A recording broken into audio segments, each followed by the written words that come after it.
Bendito és tu, Senhor nosso Deus, Criador do céu e da terra, Rei do universo. Nós agradecemos muito porque nós hoje temos essa oportunidade maravilhosa de estarmos reunidos aqui entre amigos para estudar tuas santas palavras, para aprendermos mais de ti, para entendermos mais sobre o que o Senhor espera de nós e o que o Senhor tem preparado para nós, que é algo tão maior do que todos nós poderíamos imaginar. Nós agradecemos porque nós temos esse acesso facilitado e que hoje é possível que a gente possa se reunir dessa forma, e nós agradecemos muito por isso. Nós pedimos que o Senhor nos abençoe, que o Senhor nos ilumine a mente, nos ilumine o coração, que o Senhor seja o nosso guia, nosso professor nesse momento, e que o Teu Santo Espírito nos conduza de acordo com a Tua vontade e a Tua verdade. Nós pedimos perdão pelas nossas falhas, pelos nossos pecados. Nós pedimos que o Senhor afaste das nossas casas todo mal, toda distração, para que nós possamos estar focados e para que nós possamos entender melhor a Tua palavra. É o que nós pedimos e nós agradecemos em nome de Jesus. Amém. Então vamos embora. Gabriela, todos os textos que a gente vai ver, eles vão estar na tela, eu sempre coloco. Mas, se você quiser abrir tua Bíblia aí para acompanhar, Apocalipse capítulo 14. Lá no finalzão, né? Tem que ver se ele não tá falando mentira, Gabriela. Tem que checar, né? Tá, vocês vão me dar um tempinho que eu demoro um pouquinho pra achar. Pode ficar tranquilo. Apocalipse é o primeiro livro da Bíblia.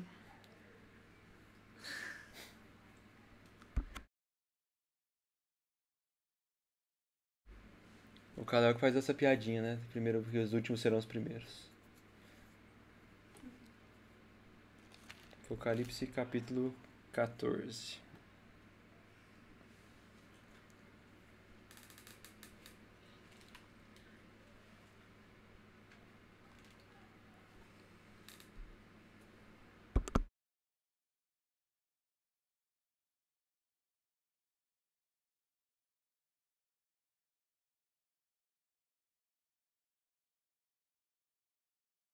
Nessa sua Bíblia aí, no finalzão tem aqueles estudos bíblicos, né? O Apocalipse é o último antes dos estudos bíblicos.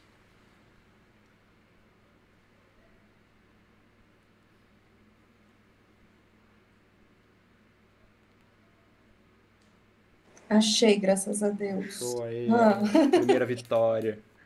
Não fala não. Então, Apocalipse 14, versos 6 e 7. Isso aqui, Gabriela, é uma das partes mais legais da Bíblia. Essas são as 3 mensagens angélicas. Ela começa no verso 6 com a primeira voz, depois no verso 8 a segunda voz e no verso 9 a terceira voz. São 3 mensagens importantíssimas para o povo de Deus no tempo do fim. Porque Deus já sabia que muita coisa ia acontecer nesse tempo todo. Ele sabia que o conhecimento da palavra dele ia se perder.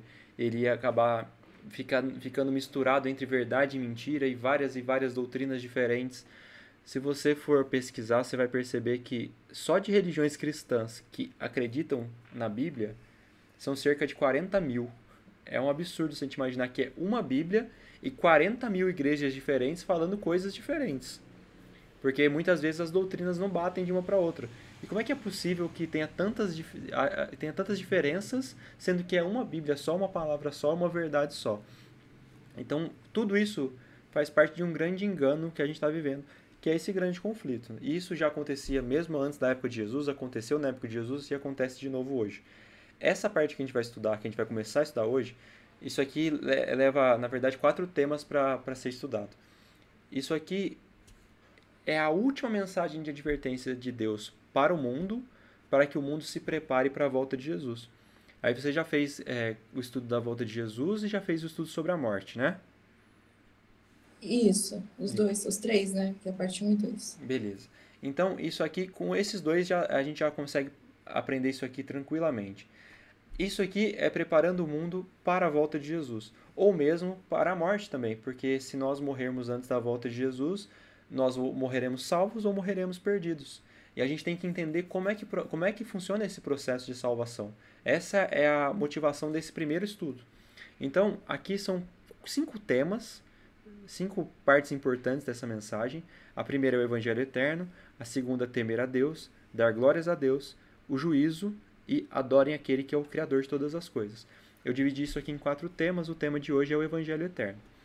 Então a gente vai começar a leitura do texto. Você quer ler pra gente aí, Gabriela, o verso 6? Quero.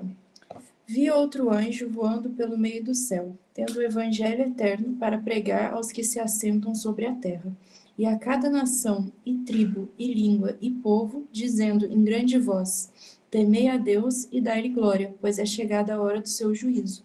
E adorai aquele que fez o céu, e a terra, e o mar, e as fontes das águas. Legal.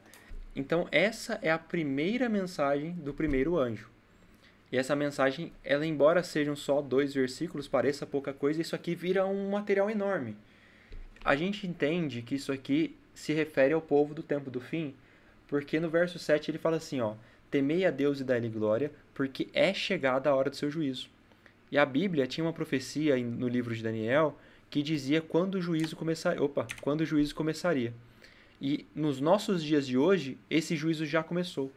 Então o anjo falou assim, está chegando o juízo, ou virá o juízo. O anjo não fala assim. O anjo fala assim, o juízo chegou. E é por isso que a gente entende que essa mensagem é para os nossos dias. É para os dias do pessoal que está vivendo o período do juízo. Mas isso aqui é o terceiro tema que a gente vai estudar. O que a gente tem que pensar agora é o seguinte. João, ele viu um anjo que voava pelo meio do céu. E esse anjo tinha um evangelho eterno para pregar aos que se assentam sobre a terra.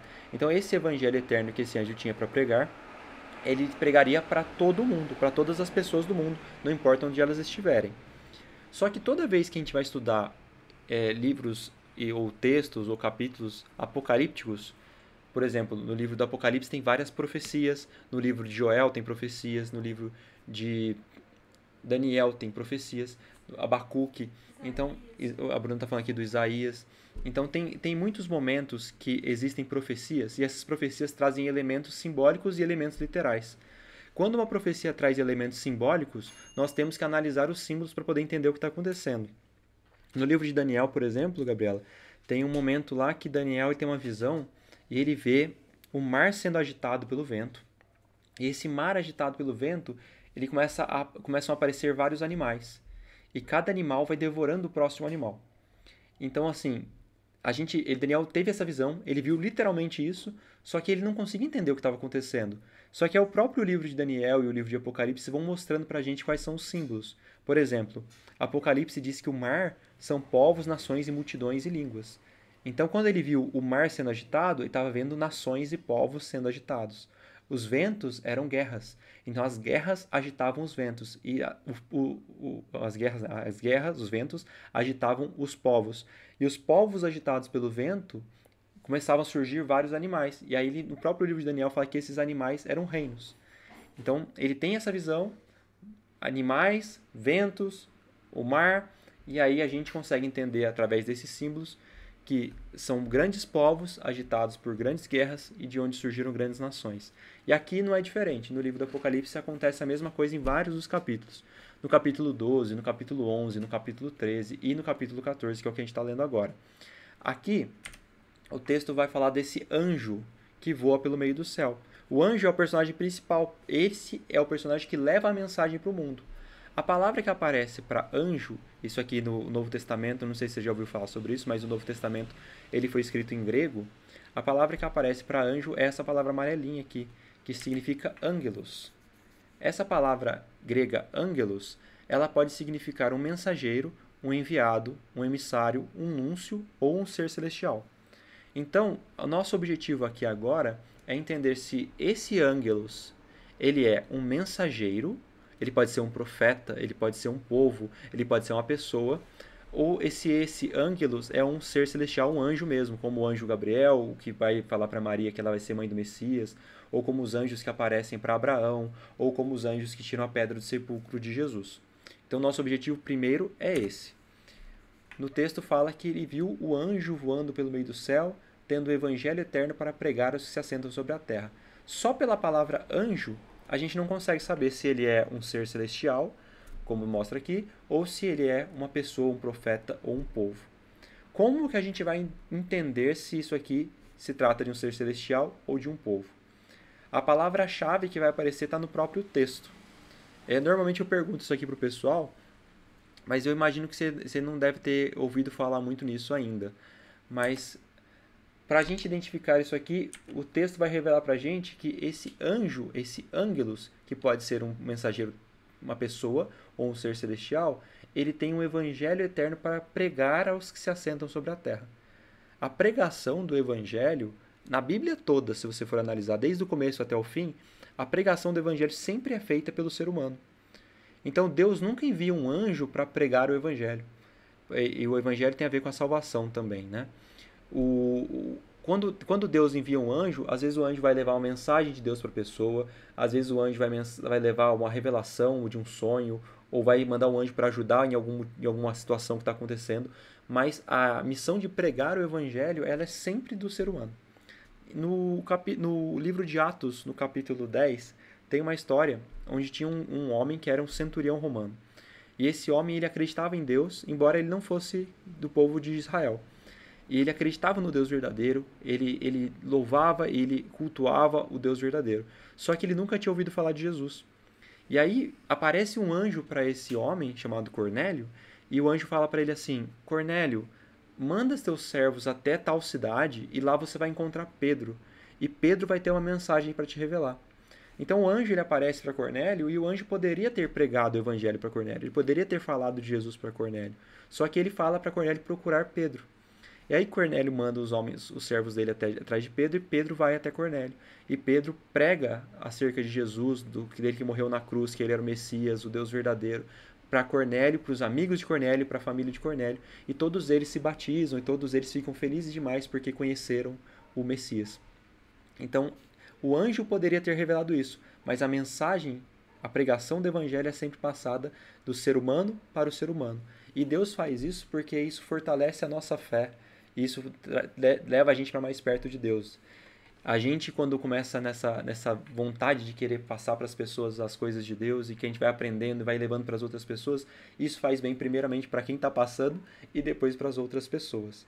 Então isso aqui a chave do evangelho é essa, né? O ser humano levando o ser humano para chegar a Deus. Por enquanto aqui está tudo bem? Alguma dúvida aqui?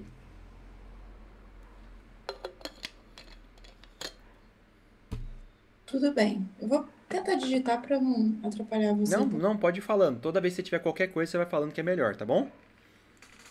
Tá, Ou se beleza. você quiser interromper qualquer hora também para falar, pode interromper. Não, beleza, mas por enquanto, tudo Por enquanto, ótimo. tudo certo. Beleza. Aí, então aqui, como esse anjo, ele prega o evangelho, automaticamente a gente tem que entender esse anjo aqui como um ser humano. Pode ser uma pessoa, pode ser um profeta, então pode ser um povo. Então isso acontece várias vezes na Bíblia. Se você for ver antes do livro de Mateus, o último livro do Antigo Testamento é o livro de Malaquias. Malak também significa mensageiro. O nome dele significa literalmente mensageiro do Senhor, Malaquias. E a palavra ângelos é meio que um correlacionado com a palavra Malak. Tem o mesmo significado pode ser uma pessoa, como era Malaquias, ou pode ser também um anjo, né? Mas aqui a gente entende que é um anjo porque ele prega. O segundo ponto que é interessante a gente pensar aqui. Aqui fala que esse anjo estava voando pelo meio do céu.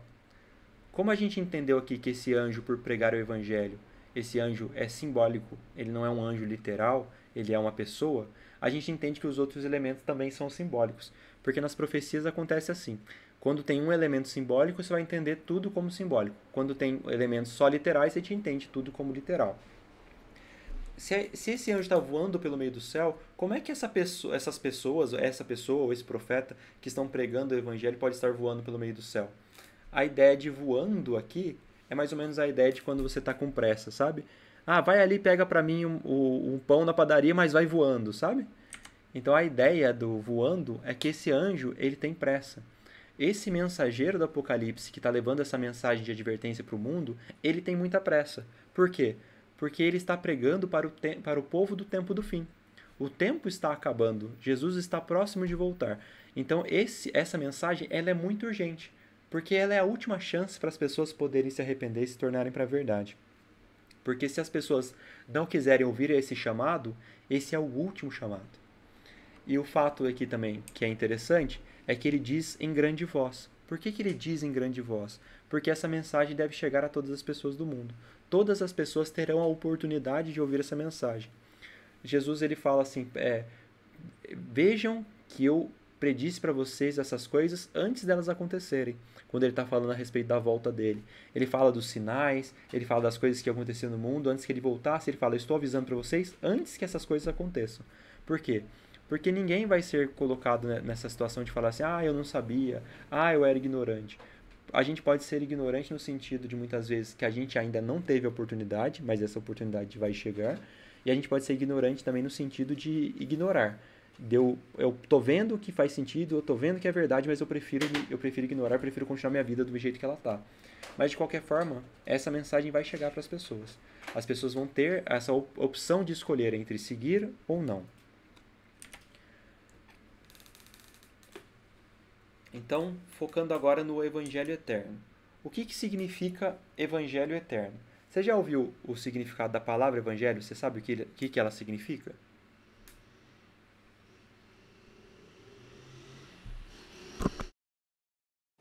Nossa, não, a primeira coisa que vem na minha cabeça é a parte que a gente não pode perder na missa. Mas é a palavra de Deus. Que tem que ficar de pé. Eu também nunca tinha ouvido, viu? E a primeira vez que eu fui ouvir o que significava, eu tinha 26 anos, então eu era um ano mais velho que você, hein? Você tá aprendendo antes, só que vantagem. Verdade. Evangelho significa boas novas de salvação. Boas novas de salvação. Por isso que Jesus ele prega o Evangelho. Ele está anunciando para o mundo as boas novas de salvação. E a ideia de eterno é além do que a gente pode imaginar de pensamento eterno, a gente pensa assim, é uma coisa que ela nunca acaba, né? Mas esse eterno aqui é o eterno igual o Deus eterno. É o sentido de algo que não tem começo e não tem fim. Ele sempre foi o mesmo e ele sempre será o mesmo. Então, esse evangelho eterno é a forma como Deus escolheu, é chamado de plano da salvação, para salvar a humanidade decaída no pecado. Então, no começo do mundo, Adão e Eva pecaram por desobediência a Deus, e por isso a morte passou a existir no mundo. E Adão e Eva deveriam ter morrido. Então, em vez deles morrerem, Deus estabelece esse evangelho eterno, que é um plano que a Bíblia diz que ele foi feito e ele estava oculto desde os tempos eternos. Antes de Deus criar a humanidade, ele já tinha pensado: eu vou dar livre-arbítrio para as pessoas. Todos terão a opção de escolher entre o bem e o mal, entre me adorar e me servir ou fazer a sua própria vontade. Se as pessoas pecarem, elas merecerão a morte, porque o pecado não pode permanecer na presença de Deus. Então ele pensou assim: se elas pecarem, eu tenho um plano, um segredo que pode salvar essas pessoas. Por isso que é salvação, né? A gente se perdeu e ele está dando pra gente o evangelho através da pregação passada de pessoa para pessoa, de que nós podemos ser resgatados da morte para a vida. Agora, o Apocalipse acho que a gente não vai voltar nele agora. Se você for voltando mais devagar aí, sabe onde ficam os evangelhos? Mateus, Marcos. De repente, às vezes você pode abrir no índice também para ficar mais fácil. A gente vai no livro de Marcos, capítulo 1.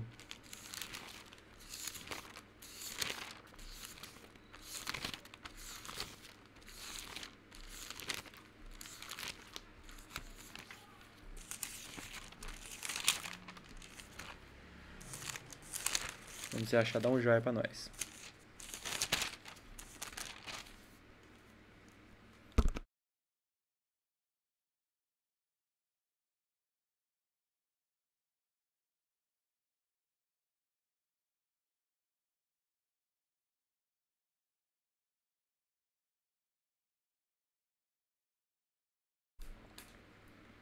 Prontinho. Beleza. Isso, o capítulo 1 de Marcos, está contando o comecinho do ministério de Jesus. Você sabe quantos anos Jesus tinha quando ele começou a pregar para as pessoas e começou a fazer discípulos? Não. E aí, quem quer falar para Gabriela aí? Ricardinho. Ricardo quer participar. Com 30 anos. 30 anos. A gente não imagina, né? a gente pensa às vezes mais velho quando a gente pensa. Mas ele só começou a se revelar como Messias, ele virou um rabi, um professor, aos 30 anos de idade. E com quantos anos que ele morreu? Essa eu sei, 33. Essa tem até música. 33 anos. Então, olha só, ele passou apenas 3 anos e meio pregando o evangelho. Ele passou apenas 3 anos e meio ensinando a humanidade tudo que eles precisavam aprender. É um período muito curto. E isso já estava profetizado 600 anos antes dele nascer. Que ele viria, na época que ele veio, que ele começaria o ministério dele com 30 anos e que ele morreria depois de 3 anos e meio. Se você for pensar, o tempo de Jesus era muito curto quando ele começa o ministério dele. E ele não podia perder tempo de forma alguma. Ele estava extremamente focado e o foco principal de Jesus era na salvação. Era na pregação do evangelho verdadeiro. Porque na época dele, o evangelho verdadeiro já tinha se perdido também. E aí hoje nós estamos vivendo 2000 anos depois e ele se perdeu de novo. Se a gente for analisar no capítulo 1 de Marcos, no verso 7, conta de quando João Batista ele encontra Jesus e ele percebe que Jesus é o Messias. No verso 9, conta sobre o batismo de Jesus. E foi logo depois de Jesus se batizar que ele começa esse ministério. Ele se batiza, saindo do batismo ele vai para o deserto da tentação, você já deve ter ouvido falar, né, que ele fica 40 dias no deserto sem comer e sem beber água, e aí o diabo vai até ele para poder fazer várias tentações contra ele. Inclusive a Bruna tem um estudo bíblico, tem no canal do YouTube, sobre esse tema, que vale a pena assistir, é muito legal. E no verso 14 é onde ele realmente inicia o ministério dele. Então a gente vai ler o verso 14 e o verso 15, tá? Marcos 1, 14 e 15. Depois de João ter sido preso, foi Jesus para a Galiléia pregando o evangelho de Deus. Olha, Jesus estava pregando o evangelho de Deus. Qual era esse evangelho que Jesus estava pregando? Era o evangelho eterno. Jesus estava pregando o evangelho eterno para as pessoas. Verso 15. Jesus estava dizendo: o tempo está cumprido e o reino de Deus está próximo. Arrependei-vos e crede no evangelho. Então, arrependimento tem a ver com a crença no evangelho. Para nós crermos no evangelho, para vivermos o evangelho, nós temos que nos arrepender. Mas temos que nos arrepender do quê? Temos que crer no quê? Então, pensando que o evangelho é a mensagem de salvação, nós estamos perdidos e Deus quer resgatar a gente da morte para a vida, a gente tem que entender melhor o que é isso. Jesus quer salvar a gente do quê? O que você acha, Gabriela? Da morte, do pecado. Só, você tocou nos 2 pontos que eu queria. Eu vou te fazer muitas perguntas, tá? Da morte e do pecado. São os 2 principais pontos que ele quer nos salvar. Primeiro texto que a gente vai abrir aqui, esse aqui você não precisa ir abrindo, que eu vou pôr na tela que vão ser muitos, tá?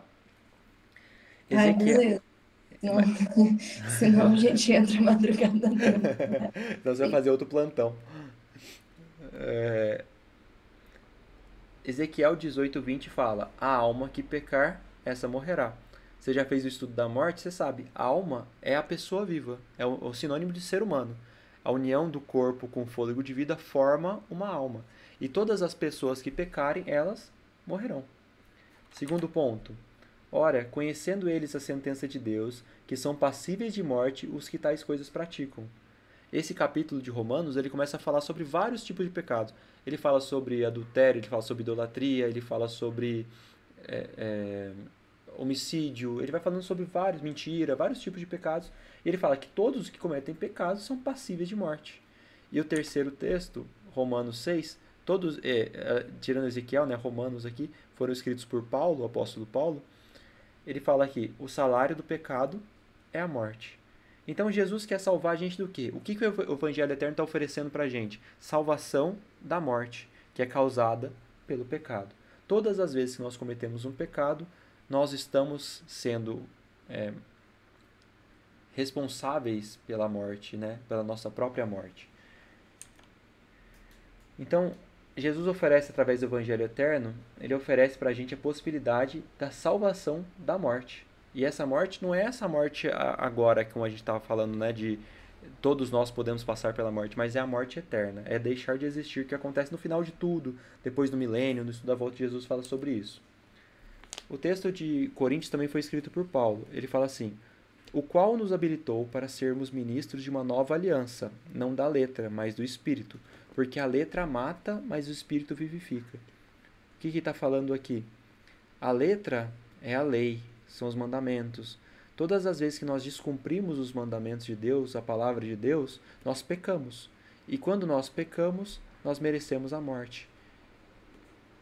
Esse texto aqui fala mais claramente. Gálatas, também escrito por Paulo. Todos quanto, pois, são das obras da lei, estão debaixo de maldição. Porque está escrito: maldito todo aquele que não permanece em todas as coisas escritas no livro da lei para praticá-las. A gente tem a cartilha de qual é o caminho certo para ser seguido, o que Deus espera da gente. Toda vez que nós nos desviamos desse caminho, dessas regras que Deus estabeleceu, nós cometemos pecado. E ele fala que quem comete pecado se torna maldito, porque ele vai ser merecedor da morte, porque o salário do pecado é a morte. E aí a gente começa a ir mais a fundo. Em Romanos, Paulo diz também assim: porque todos pecaram e destituídos estão da glória de Deus, sendo justificados gratuitamente por sua graça, pela redenção que há em Cristo Jesus. E esse aqui é um que pega muita gente de surpresa. Por quê? Porque a gente percebe que todas as pessoas que viveram antes de Jesus e todas as pessoas que viveram depois de Jesus, até o final dos tempos, todas pecaram. Então você começa a pensar, toda a humanidade é merecedora do quê? Da morte. Toda a humanidade está destinada à morte. E aí parece que está tudo perdido. Parece que assim, todos pecaram, é impossível seguir a lei de Deus. Não é isso que o texto está dizendo. O texto está dizendo que todos pecaram, mas não que é impossível que todos tivessem obedecido. Jesus, ele veio para provar que era possível obedecer, né? Jesus, ele veio como um homem, a Bíblia diz que ele se esvaziou da divindade dele, então ele veio como um homem, pensamento de homem, os sentimentos de homem, e ele mostrou, através da vida dele, inteira, sem nenhum pecado, que era possível obedecer a Deus. Mas nós pecamos e nós somos merecedores da morte. E aqui mostra uma coisa, por exemplo, você vai pensar, né? E os santos da igreja, eles pecaram? Sim. E Maria, mãe de Jesus, pecou? Também pecou. E os discípulos pecaram? Sim. E nós pecamos? Sim. Os profetas pecaram? Sim. Todos pecaram. E todos são merecedores da morte. Só que todos esses que pecaram e são merecedores da morte, eles podem ser resgatados da morte para a vida. Através do quê? Através do Evangelho eterno de Cristo. Até aqui, beleza? Beleza. Agora vamos lá. Jesus quer salvar a gente do pecado, e o pecado causa a morte. Mas o que é pecado?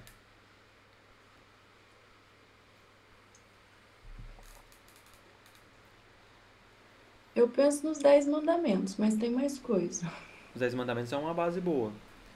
Se a gente for pensar, tudo aquilo que é contrário à vontade de Deus, que Deus estabelece que a gente deve fazer, a gente não faz, é pecado. Você ter colocado os 10 mandamentos é um negócio interessante. Olha só, João vai falar isso em alguns textos, tá? Todo aquele que pratica o pecado também transgride a lei, porque o pecado é a transgressão da lei. Então, se os 10 mandamentos estabelecem não matarás e eu mato, o que eu cometi? Pecado, porque eu transgredi, eu extrapolei, eu fui contra a lei. Se lá fala não adulterarás e eu adultero, eu pequei. Então, tudo que é contrário à lei de Deus é pecado. Os 10 mandamentos são o resumo ali, a base da lei de Deus. Romanos 7,7 fala assim: que diremos, pois, é a lei pecado? A lei de Deus é pecado? A lei de Deus é ruim? Não, de modo nenhum. Mas eu não teria conhecido o pecado, senão por intermédio da lei. Para que serve a lei de Deus? A lei de Deus serve para mostrar para a gente o caminho correto a ser seguido. A lei de Deus, ela não condena ninguém. Se a gente obedecer à lei, está tudo bem. É igual às leis de trânsito, né? Ninguém deveria, né? Ninguém deveria te multar se você estiver andando de acordo com as leis de trânsito. Você infringir uma lei de trânsito, você está sujeito à multa. E aqui é a mesma coisa. Você infringir uma lei de Deus, você comete pecado e você está sujeito à morte. Romanos 3,20 fala assim: ninguém será justificado diante de Deus por obras da lei, em razão de que pela lei vem o pleno conhecimento do pecado. A lei nos dá o pleno conhecimento do pecado. Quando eu conheço a vontade de Deus e eu conheço a lei de Deus, eu conheço o que é certo e o que é errado. E aí eu estou apto a discernir se eu quero andar no caminho correto ou no caminho errado. Cada um vai ter uma consequência diferente. Então, de novo, Jesus oferece para a gente o evangelho eterno. Salvação. Salvação do quê? Da morte do pecado. O que é pecado? Tudo que é contrário à lei de Deus. Próximo ponto. Quem precisa de salvação, Gabriela? Toda humanidade. Toda a humanidade. Por que toda a humanidade precisa de salvação? Todos nós pecamos. Não é fácil de entender? Uhum. Todos nós pecamos, todos nós precisamos de salvação.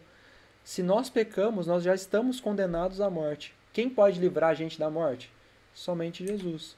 Então, Romanos, a gente já leu esse texto, todos pecaram e todos precisam da glória de Deus. Todos precisam de salvação. Ninguém será justificado por obras da lei. O que significa ninguém será justificado por obras da lei? Você pecou, Gabriela, e eu pequei também. Não importa se, a partir de hoje, para o resto da minha vida, eu nunca mais pecar. Eu posso, a partir de agora, obedecer todas as leis de Deus, tudo que Deus pediu, e eu posso nunca mais transgredir nenhum mandamento de Deus. Mas eu já pequei uma vez na minha vida. E eu sou merecedor da morte. Não tem nada que apague isso. Eu pequei, eu mereço a morte. A única coisa que pode me dar a vida no lugar da morte é justamente o Evangelho Eterno. É a salvação que Jesus oferece. Romanos 5,12. Olha só. Portanto, assim como por um só homem entrou o pecado no mundo e pelo pecado a morte, assim também a morte passou a todos os homens porque todos pecaram. Está dizendo que porque Adão pecou, a morte passou a todos os homens. Mas olha só que interessante. Você já deve ter ouvido alguém falar assim, eu ouvia bastante. Ah, maldita daquela Eva que comeu do fruto. Ela que é culpada disso tudo. A Eva pecou. Mas eu pequei, você pecou, meu pai pecou, a Bruna peca mais ainda. Nossa, Bruna. E aí a gente pensa, a culpa é de Adão e Eva. Mas se você for ver, olha só o que o texto fala, bem claramente. A morte, ela passou a existir porque Adão e Eva pecaram. Mas a morte passou para mim, para você, para o meu pai, para o Gabriel, porque todos pecaram. Você, Gabriela, só vai passar pela morte porque você pecou. Se você nunca tivesse pecado, você não teria, a morte não teria autoridade sobre você. A morte não teria direito sobre você, porque você estaria em obediência à lei de Deus. É o que aconteceu com Jesus. Jesus viveu uma vida perfeita, ele nunca pecou. E aí mataram Jesus. Por que Jesus ressuscitou? Porque ele tinha direito à vida eterna, porque ele nunca tinha pecado. Tiago 2,10 fala assim: qualquer que guarda toda a lei, mas tropeça em um só ponto, se torna culpado de todos. Então você pensa, ah, mas eu só menti uma vez, mas se eu mentir, eu adulterei e eu matei. Ah, mas eu falei o nome de Deus em vão só, mas se eu falei o nome de Deus em vão, eu não honrei meu pai e minha mãe, eu cobicei, eu furtei. Uma lei que é quebrada, você quebra toda a lei por quê? Porque não importa se eu matei ou se eu falei uma mentira. Os dois são pecado e os dois têm como consequência a morte. A diferença dos pecados está na condição na condição humana. As consequências humanas. Uma mentira tem uma consequência muitas vezes muito menor do que um furto, do que um adultério, às vezes do que um homicídio. Mas se você pensar no plano de Deus, no plano da salvação, a mentira ocasiona a minha morte, o homicídio ocasiona a minha morte. E isso vai muito mais além, se você pensar, a gente escuta muito, né? Jesus morreu pelos meus pecados. Eu não sei se você entende o que isso significa, porque eu não entendia. Quando eu penso que Jesus morreu pelos meus pecados, significa que, porque eu falei uma mentira na minha vida e eu nunca mais pequei nenhuma vez, Jesus ele teve que morrer para me salvar da minha mentira que me levaria à morte, para que eu possa ter a vida. Então, por causa da mentira que eu contei, eu sou assassino de Jesus. Eu causei a morte dele.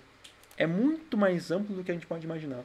E aí, se você pensar que todos nós cometemos muitos e muitos pecados, e toda a humanidade comete muitos e muitos pecados, e Jesus carregou todos esses pecados, significa que ele pagou o preço da morte de todas as pessoas do mundo, por todos os pecados que elas cometeram, para que todos possam ter salvação. Só que muitas pessoas não vão querer essa salvação que ele oferece. É como se você estivesse indo para um julgamento e você tem Jesus para ser o seu advogado e falar que ele já pagou o preço pelos seus pecados e já sofreu a punição no seu lugar para que você não tenha que ser punido. E aí você fala assim, não, eu prefiro não ter um advogado e sofrer minhas próprias consequências. Vamos lá. Evangelho eterno. Jesus oferece para a gente salvação do pecado e da morte. Tudo que é contrário à palavra de Deus é pecado. Quem precisa de salvação? Toda a humanidade, porque toda a humanidade pecou. Quem que pode nos salvar?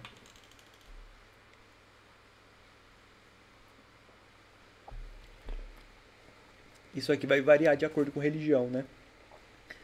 A gente escuta muito que, o que importa é ter Deus, o que importa é se sentir bem, todos os caminhos levam para Deus. Mas a Bíblia é bem clara de que não funciona desse jeito. Existe o certo e existe o errado. E a gente pode escolher entre o certo e o errado. Toda vez, já estou pensando em Cael e Abim. Toda vez que eu vou falar Caim e Abel, eu falo Cael e Abim. Não sei por que eu faço isso.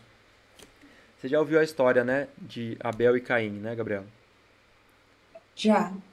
E o que normalmente eles falam pra gente da história? Abel ofereceu um sacrifício de um animalzinho para Deus. E Caim ofereceu dos frutos da terra. Por que Deus aceitou o sacrifício de um e não aceitou do outro?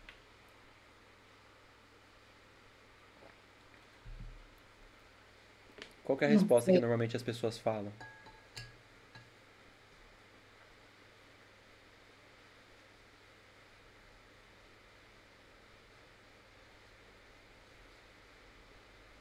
Ai, Você Rodrigo, não sei não não. sabe? E aí, Gabriel, diz pra gente.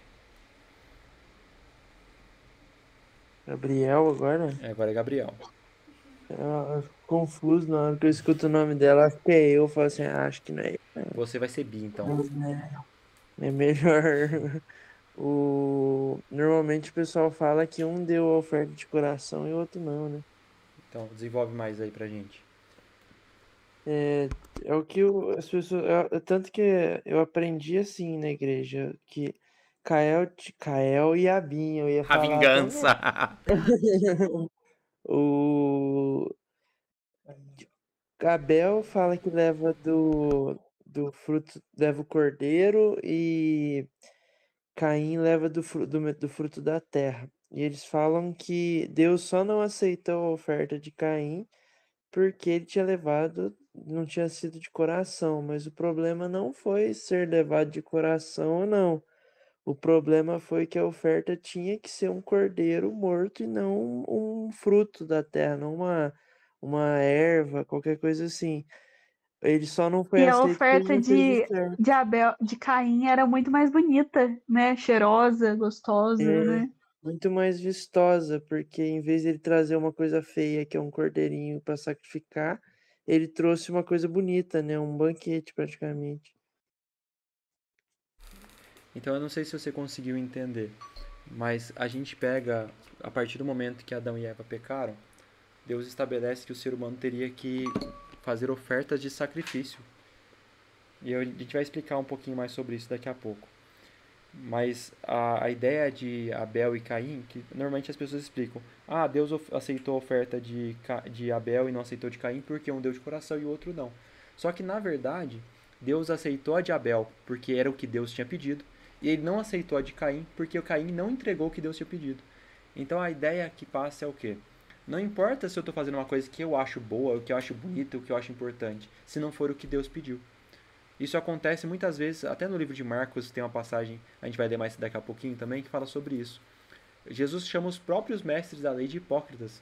Ele fala assim: vocês são hipócritas, porque com a boca vocês me honram, mas o seu coração está longe de mim. Vocês me adoram em vão, porque vocês estão seguindo as tradições humanas em vez de seguir o que eu pedi para vocês fazerem. Então, a salvação tem muito a ver com isso, né? Quem pode nos salvar? A gente vai escutar várias versões de quem pode nos salvar, mas a Bíblia só traz uma versão. Atos 4, 11 e 12. Esse Jesus é a pedra rejeitada por vós, os construtores, a qual se tornou pedra angular. E não há salvação em nenhum outro, porque abaixo do céu não existe nenhum outro nome dado entre os homens pelo qual importa que sejamos salvos. A gente, principalmente católico, né, Gabriela? A gente aprende desde sempre a pedir intercessão dos santos, a pedir intercessão de Maria, como assim, a gente não pode chegar a Deus. É meio que como se Deus fosse uma figura distante, que a gente, para chegar a Deus, a gente tem que pedir para outras pessoas mais próximas para a gente poder se achegar a Ele. Mas a grande verdade que a Bíblia conta, e isso é muito evidente, é que a única forma da gente, ser humano, se achegar a Deus é através de Jesus. Ele é o único Salvador. Ele é a única pessoa que pode resgatar a gente da morte para a vida. Por que, que ele é a única pessoa que pode fazer isso? A gente leu agora há pouco. Porque toda a humanidade pecou. Então, até as pessoas que estão salvas, os profetas, os discípulos, eles também pecaram. E porque eles pecaram, eles também mereceram a morte. Então, como que alguém que merece a morte pode me resgatar? Então, somente Jesus pode resgatar a gente porque ele foi o único que não pecou. Ele foi o único que morreu, né, carregando os nossos pecados. Romanos 5,18 é a continuação daquele que a gente viu. A gente viu Romanos 5,12 que fala assim, que o pecado, que através do pecado de Adão e Eva, a morte passou a existir e que a morte passou a todos os homens porque todos pecaram. Essa aqui é a continuação daquele texto, um pouquinho para frente. Pois assim como por uma só ofensa veio o juízo sobre todos os homens para condenação, assim como pelo pecado de Adão e Eva, a desobediência deles, veio a condenação, assim também por um só ato de justiça veio a graça sobre todos os homens. A gente pode pensar em graça como salvação. A gente pode pensar em graça como sendo assim, é algo que Deus está oferecendo para a gente, literalmente de graça. A gente não merece e Ele está dando para a gente de presente. Por um só ato de justiça veio a graça sobre todos os homens para a justificação que dá vida. Olha, por causa de um pecado, a morte passou a existir. E por causa do sacrifício de Jesus em nosso lugar, todas as pessoas podem ser justificadas. Nós somos injustos e Ele torna a gente justo. Ele justifica. Ele pega o nosso pecado e Ele toma no nosso lugar. Porque como pela desobediência de um só homem muitos se tornaram pecadores, assim também por meio da obediência de um só, muitos se tornarão justos. Então, do mesmo jeito que porque a gente pecou, um pecado que seja, a gente merece a morte, por causa da morte de Jesus no nosso lugar e da obediência que Ele teve no nosso lugar, nós podemos nos tornar justos, nós podemos ser resgatados da morte para a vida. 1 Timóteo 2,5 Porquanto há um só Deus e um só mediador entre Deus e os homens, Cristo Jesus, homem. A gente pecou e a gente merece a morte, e porque nós somos pecadores, nós não podemos permanecer na presença de Deus. Quem que vai fazer a ligação entre nós e Deus? É Jesus que faz essa ligação. Ele pega o nosso pecado, ele toma o nosso pecado no nosso lugar e ele se apresenta para Deus. Então, quando Deus vai olhar para mim, ele não vai olhar para mim, Rodrigo pecador.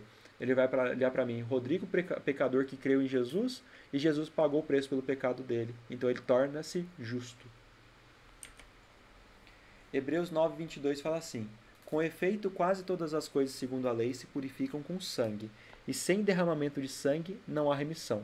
Ele está falando de remissão de pecados. Você já deve ter ouvido falar que no Antigo Testamento tinha o sacrifício dos animais, né? Que tinha um santuário onde as pessoas pecavam e levavam um animalzinho para ser sacrificado. Você já deve ter ouvido isso, né? Sim, sim. Eu não sei o que você pensa disso, mas eu sempre pensei que era um absurdo. Eu não acreditava, sabe? Eu pensava assim, por que Deus ia querer o sacrifício dos animaizinhos, né? Mas tem um motivo muito grande para isso. Eu não sei se você já ouviu falar também nisso, no motivo. Não pensa numa catequese muito mal feita, Rodrigo. Mas a minha também foi, viu? Então, mas a gente vai... É nesse tema mesmo que a gente vai falar sobre isso. Mas é legal. João 3,16 diz assim: Porque Deus amou ao mundo de tal maneira que deu o seu Filho unigênito para que todo o que nele crê não pereça, mas tenha a vida eterna. Aqui tem um detalhe legal, né? Quem que vai ter a vida eterna? É todo o que crer. Crer em quem? No Filho de Deus. Primeira carta de Pedro 2,24 Carregando ele mesmo em seu corpo sobre o madeiro na cruz os nossos pecados, para que nós, mortos para os pecados, vivamos para a justiça. Por suas chagas fostes sarados. Então todos esses textos para mostrar para a gente, né, que Jesus é o único que pode nos salvar. Eu vou passar mais rapidinho isso aqui. Se você tiver curiosidade depois, você pode pegar no videozinho para poder ver texto por texto. Eu até te recomendo fazer isso se você tiver tempo, né? Isso que é o difícil. Mas é legal você poder pegar na Bíblia e olhar e ver que tá igualzinho. Não, sim, nos outros vídeos eu printei a tela e aí vi depois. Isso é bom. Isso aqui é mais para pessoas que já estudam bastante, que é o seguinte, assim, no catolicismo não fala muito sobre isso, mas nas igrejas evangélicas se ensina muito que existia um Deus do Antigo Testamento e um Deus do Novo Testamento. As regras eram para o Antigo Testamento e hoje em dia as regras são diferentes, sabe? Tem muito essa divisão. Eles fazem muito essa divisão, mas essa divisão na Bíblia ela não existe. Na Bíblia, Deus fala que não há acepção de pessoas, não há diferenciação de pessoas. Todos os que quiserem ser servos de Deus estão sujeitos às mesmas regras, determinações. Mas isso aqui eu vou passar direto, porque para você nem faz muito sentido, porque você não entra muito nessa discussão como os evangélicos acabam entrando.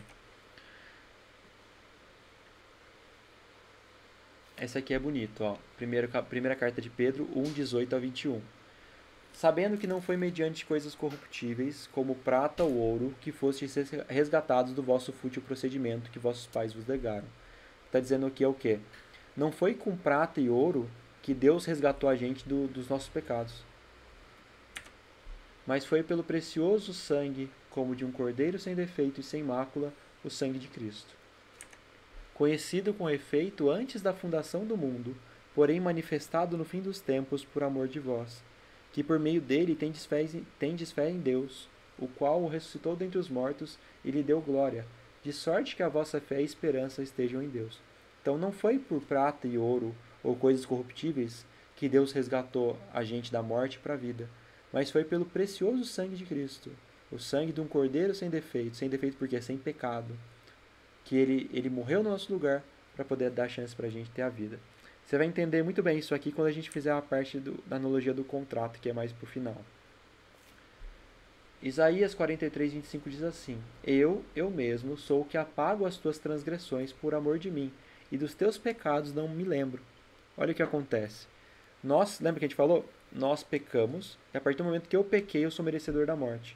Mas se eu creio em Jesus, e eu creio que o sangue dele foi derramado em lugar do meu pecado, e por isso eu posso ter a vida, aquele meu pecado que eu cometi, Deus fala assim: eu apago os teus pecados. Aquele pecado que nós cometemos, que nós deveríamos pagar com a morte, se nós cremos em Jesus, esse pecado ele é apagado, ele é removido, porque Jesus pagou o preço desse pecado no nosso lugar. Então, recapitulação de novo. Jesus oferece a salvação para a gente no Evangelho Eterno. Salvação do quê? Do pecado e da morte. O pecado é tudo que é contrário à lei de Deus. Quem precisa de salvação? Todas as pessoas, porque todas pecaram. E quem pode salvar a gente? Somente Jesus, porque foi somente Ele quem morreu no nosso lugar. Não tem nenhum santo, não tem nenhum profeta, não tem nenhuma pessoa que possa nos salvar além de Cristo. O que nós precisamos para a nossa salvação? Essa é uma lista extensa, mas o que você pensaria? Assim, coisa simples. Seguir os 10 mandamentos. É uma boa. Eu só penso nisso, mas não é muito objetivo, né? Até que é assim. Porque isso faz parte da obediência, né? Ô, Rodrigo, só uma coisa que eu tô pensando aqui. A gente, assim, então, né, a morte seria o preço dos nossos pecados, certo? Sim. Então, assim, mesmo aqueles que não pecaram vão pagar o preço do pecado de Adão e Eva? Não, na verdade não é o preço do pecado de Adão e Eva. Porque lembra que todos pecaram? Mas, criança, gente com condição especial, Tá. Você tocou num ponto. Ótimo ponto, Gabriela. Porque essa é a regra geral, né? Uhum. Essas crianças pequenininhas, elas têm pecado? Às vezes, muitas vezes não deu nem tempo de ter consciência dos pecados, né? Uhum. Eles não vão ser condenados por causa do pecado de Adão e Eva. Tá. Nesse caso, é um caso especial diferente. Uma pessoa que ela é deficiente, não tem compreensão das coisas, às vezes nem entende o que está acontecendo. Tudo que envolve a salvação delas é diferente da nossa. E das crianças também. Como é que é essa última frase? Cortou, desculpa. Toda a questão de salvação, nesses casos, é diferente das regras que se aplicam a nós. Tá. Mas não tem aquela... Sabe aquela visão que tem de... nasceu pequenininho, tem que batizar senão morre pagão, aquelas coisas assim? Eu acho isso meio loucurinha. A Bíblia não fala nada sobre isso. Tá. Então, assim, a forma de julgamento delas vai ser diferente da nossa. E o julgamento tem a ver com a consciência. A Bíblia fala assim: o pecado do pai não passa para o filho, e nem o pecado do filho passa para o pai. Então, esses aí que são pequenininhos, que não têm nem pecado, eles não vão ser condenados por causa do pecado do pai, de Adão e Eva, ou de qualquer um. Tá. Porque muito se fala, né, nisso quando tem óbito de criança. Ai, porque veio para ensinar. E eu fico, ensinar o quê, meu Deus? Que horror. É muito triste isso acontecer, né? Mas, Ah, é. mas infelizmente a gente não entende motivo, né? Sim, sim. Mas o fato é, para eles a regra é diferente. A regra não se aplica como essa regra. A maioria das coisas que a gente vê na Bíblia são regras gerais, né? A gente vai ver até uma daqui a pouco que fala assim: quem crer e for batizado será salvo. Mas existem casos na própria Bíblia de pessoas que não foram batizadas e foram salvas. Então, assim, existe a regra geral e existem exceções para as regras gerais. Outra coisa também que aparece na Bíblia, fala assim: ao homem é dado morrer uma única vez, vindo depois do juízo. Só que tem gente que morreu mais de uma vez na Bíblia. Você já ouviu a história do Lázaro, amigo de Jesus, que ele ressuscita? Já. Então, Lázaro morreu, Jesus ressuscitou Lázaro e ele morreu de novo. Mas ao homem é dado morrer uma única vez, Lázaro morreu duas. Mas é a regra geral. E foi o único, né? Que... Tem alguns outros casos de ressurreição. Jesus ele ressuscita 3 pessoas. Elias que ressuscita também, né, Bruna? Filho da viúva. É que a gente sabe, né? Porque deve ter muito mais, né? Eliseu ressuscita um homem também. Mas assim, são raríssimos casos. Entendi. Mas a gente tem que pensar assim, essas são as regras gerais. Não, beleza, não tinha. Mas assim, se todo tiver esse tipo de dúvida, vai falando, tá? Importante. Tá, combinado. Obrigada. Então, sobre o que nós precisamos para a nossa salvação. No comecinho do ministério de Jesus, ele já dá uma dica boa. A gente precisa de arrependimento. E a gente precisa crer. Arrepender do quê? Arrepender dos nossos pecados, da nossa desobediência contra Deus, das coisas erradas que nós fazemos. Nós precisamos nos arrepender disso. E nós precisamos crer. Outro ponto, olha que legal isso aqui. Eu não vim chamar justos, e sim pecadores ao arrependimento. Quem te fala isso aqui é Jesus. Eu não vim chamar justos. Aí eu te pergunto, Gabriela, todos pecaram. Existe algum justo na Terra? Nenhum. Nenhum. E olha que legal. Eu não vim chamar justos, e sim pecadores. Ou seja, ele vim chamar toda a humanidade para o arrependimento. 1 João 1,9.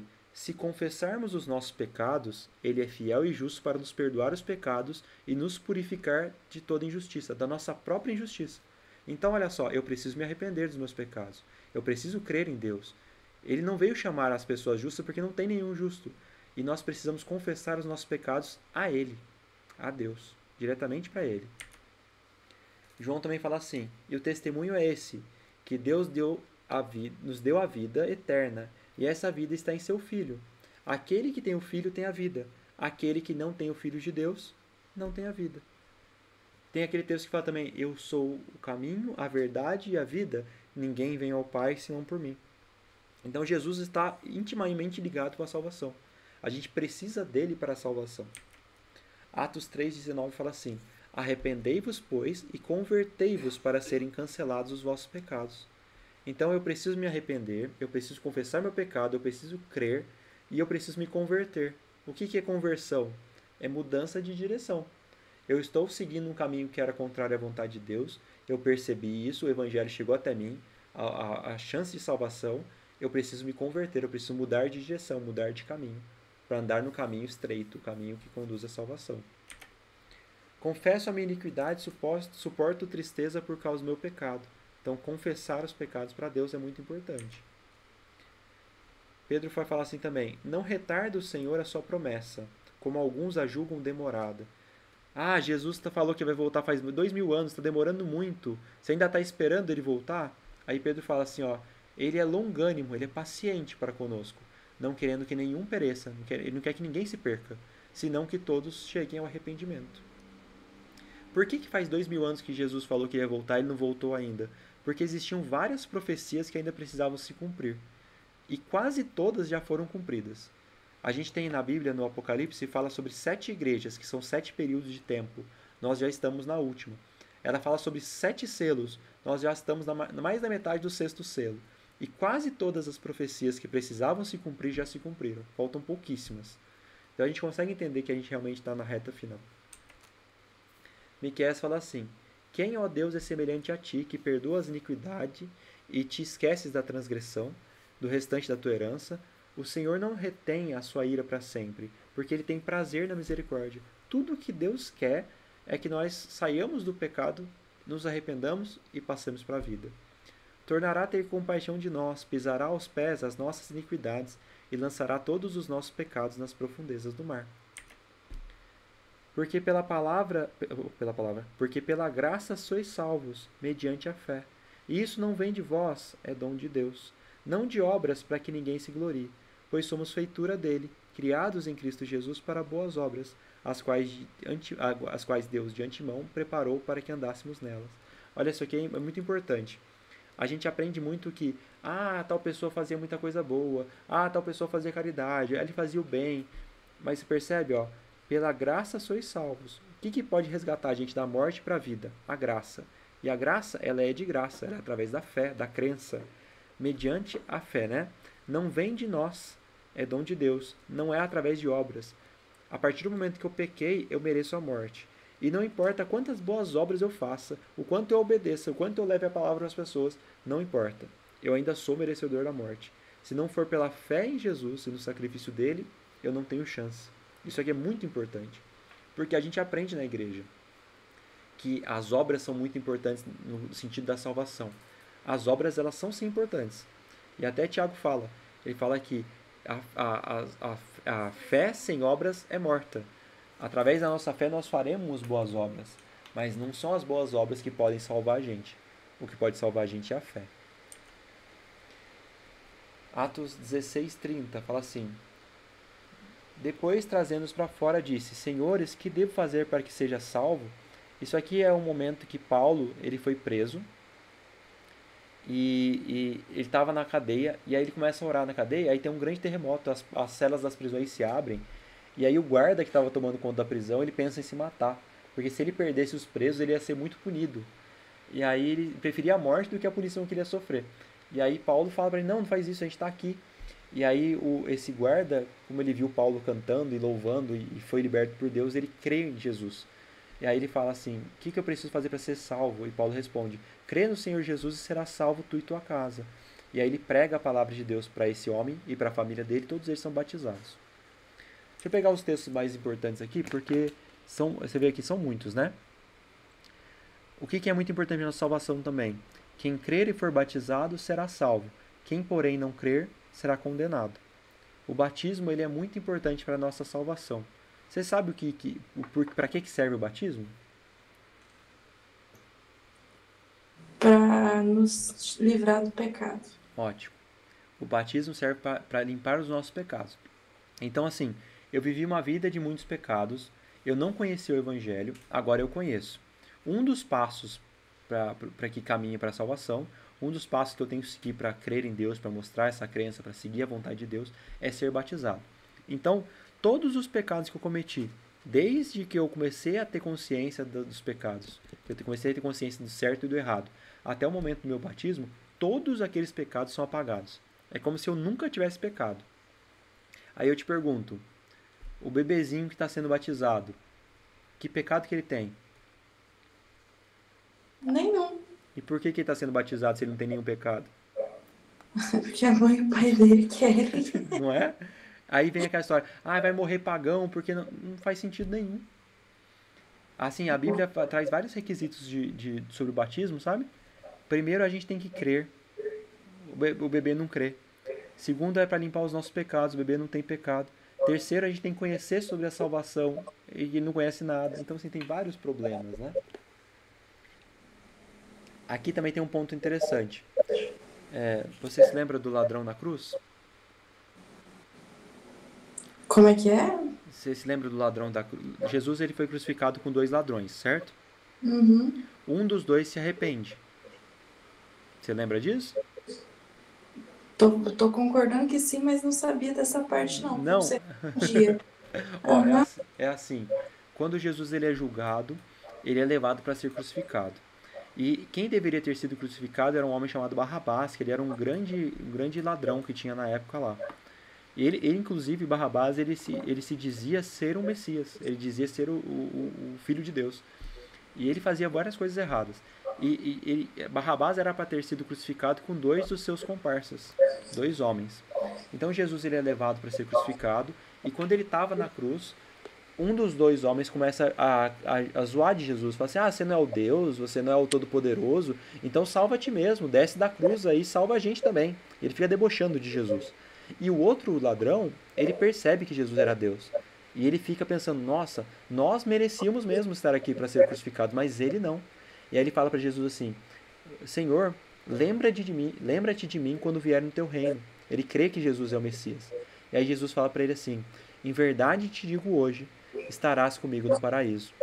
Ele basicamente diz assim: hoje eu estou te dizendo uma verdade, você estará comigo no paraíso. Então esse ladrão, ele se arrependeu no último momento da vida dele, na última chance que ele teve. E Jesus fala para ele que ele estará salvo. Aí o que acontece? Esse ladrão da cruz foi batizado? Não. Ele creu no último momento da vida dele. Aqui não fala que quem crer e for batizado será salvo? Sim. Essa é a regra geral. Mas existem exceções. E o ladrão da cruz, ele está ali para mostrar uma dessas exceções. Porque o ladrão da cruz, ele não tinha como descer da cruz, ser batizado e voltar para ser crucificado. Ele estava numa situação que era impossível. Isso aí se aplica também, pensa bem, numa pessoa que ela está no leito de hospital. E no leito de hospital ela conhece a Cristo, ele conhece o Evangelho e ela quer ser salva. Ela se arrepende, ela reflete na vida dela, ela verdadeiramente se arrepende. Ela não pode ser salva porque ela não pode sair do leito para ser batizada. Você entende? Uhum.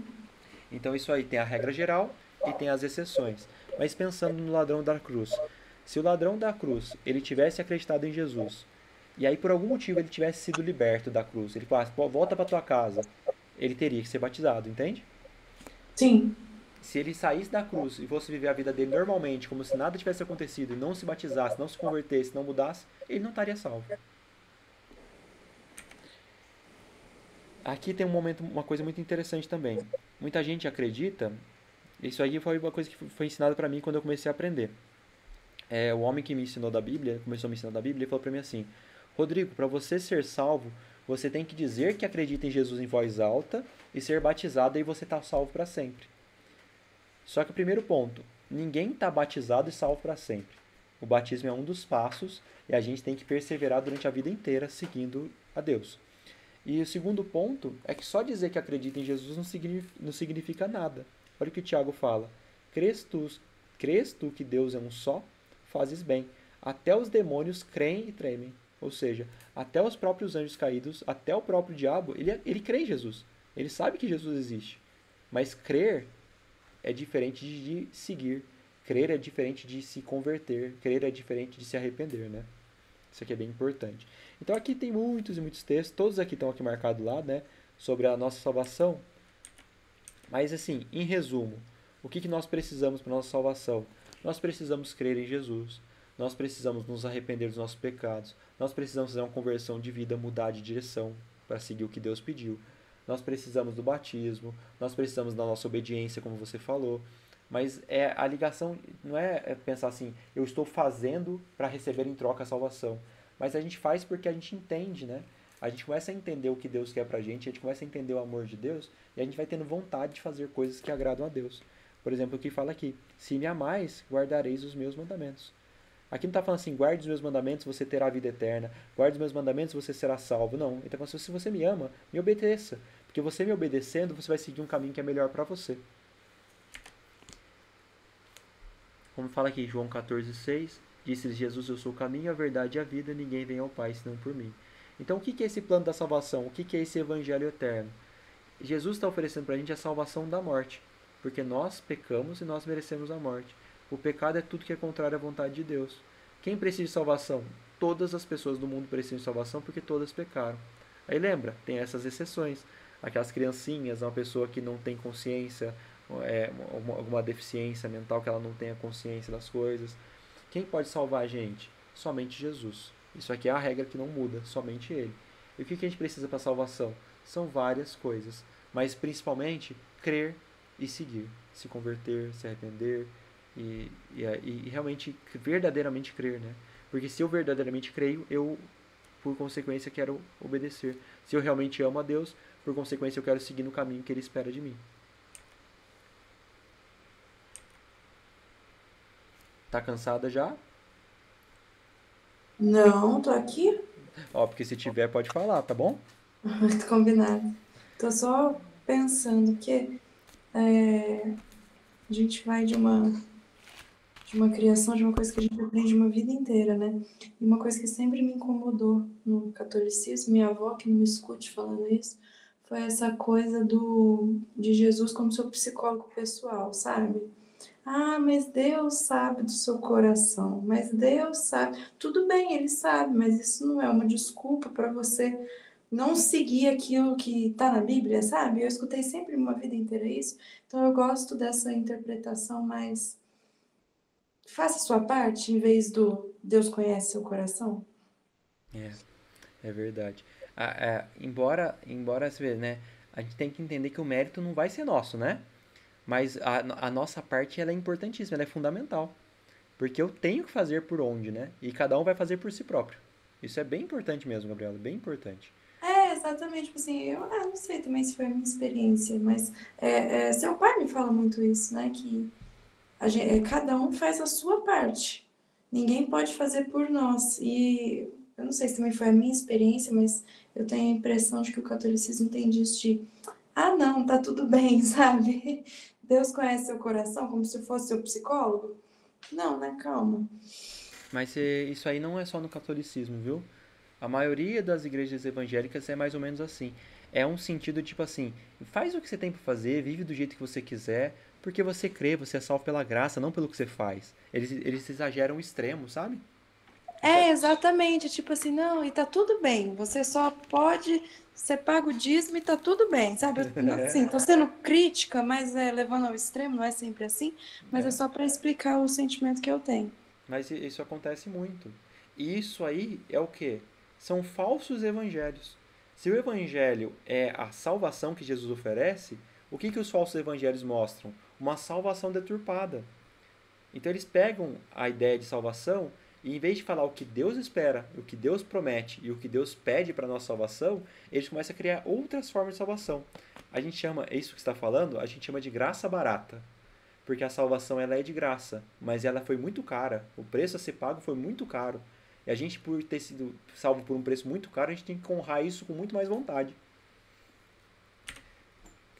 E também tem um ponto aqui, né? A gente leu no Apocalipse 14 que fala assim, que o anjo, esse anjo do Apocalipse, ele tem um evangelho eterno para pregar para o mundo. Ele tem esse evangelho eterno para pregar para o mundo no tempo do fim, porque o evangelho verdadeiro se perdeu. As pessoas perderam o conhecimento desse evangelho verdadeiro para vários falsos evangelhos. Então existem vários falsos evangelhos e existe um evangelho verdadeiro. Então a gente tem que começar a entender qual é o evangelho verdadeiro, baseado no que a Bíblia fala e não no que as tradições, padres e pastores falam. Isso aqui, Apocalipse 12, conta a história da queda de Satanás. Você já ouviu falar sobre isso? De quando Satanás estava no céu, que ele começa a rebelião? Já. E aí todos os anjos que acreditavam nele desceram junto com ele. Isso. Olha que legal isso aqui. Isso aqui ajuda a gente a entender aquela questão que eu te falei sobre saber interpretar os símbolos, tá?